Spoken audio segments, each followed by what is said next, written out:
Hi, welcome back, and if you're new here, welcome. Let me just catch you up for a little bit. For this entire week I've been talking about remarkable women throughout history. The first day I spoke about the greatest pirate, a woman who headed a fleet of 50 to 70,000 pirates, most of which were men. And then on Monday I spoke about no, that was not Monday, the first day. The second day I spoke about an environmentalist, a very fierce environmentalist, and that was the late Wangari Maathai from Kenya, very remarkable lady as well. And the third day, which was yesterday, I spoke about a lady who was just like Wangari Maathai, was born back then in the 1940s, was a feminist, was a politician, also very passionate about women empowerment. She lived in Nairobi for a bit, and that's where she started her movement towards helping women. And it was during that time, in her first marriage, when she went through domestic violence, and she was just determined to help any woman that was going through that. You know, having lived through it, she learned that women stayed in these marriages because they were dependent on their men. And so if she helped liberate these women economically, then they would not be forced to stay in such marriages. So yeah, the other thing about this lady that I mentioned yesterday is that she was the very first female vice president in her country. The other thing I didn't mention was that she was the very first female president in her country as well. But I gave a hint to that when I said that she had something in common with Ellen Johnson from Liberia, who was the very first African female president, yeah, in Africa. So anyways, the lady I was speaking about in the previous video was the very remarkable Joyce Banda of Malawi. And so today we are still down south, and again I'm still talking about a woman who was born in the 1940s. And I have to say, these women that were born in the 1940s, like, there's just something about them, you know, just like Wangari and Joyce Banda. She was an activist, a feminist, and not a politician though. Yeah, she stood for the rights of women and children.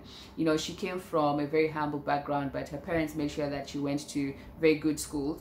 And at that time, it meant school with white people. And you can imagine what happened. She was discriminated against so badly that she felt like such a stranger in her own country. And this is where the movement thing started. And unlike other women, or rather what I've read about her is that she was actually a trained fighter, and that's how she met her her first husband. And talking about marriage, like let me digress for a bit. Like, talking about husbands, when I'm reading about these ladies and I read about their first marriages, second marriages, third marriages, even fourth marriages, I'm like, okay, good on you. You know, like, these women did not conform to like societal, you know, the expectations. And I remember a friend of mine, me and a friend, we were speaking today, and she was like, greatness and conformity do not go. Those do not go hand in hand. And this is what these women have in common. You know, feminists or activists, you know, politicians. And as I said, this lady was also just very passionate about women empowerment, just like Wangari Maathai.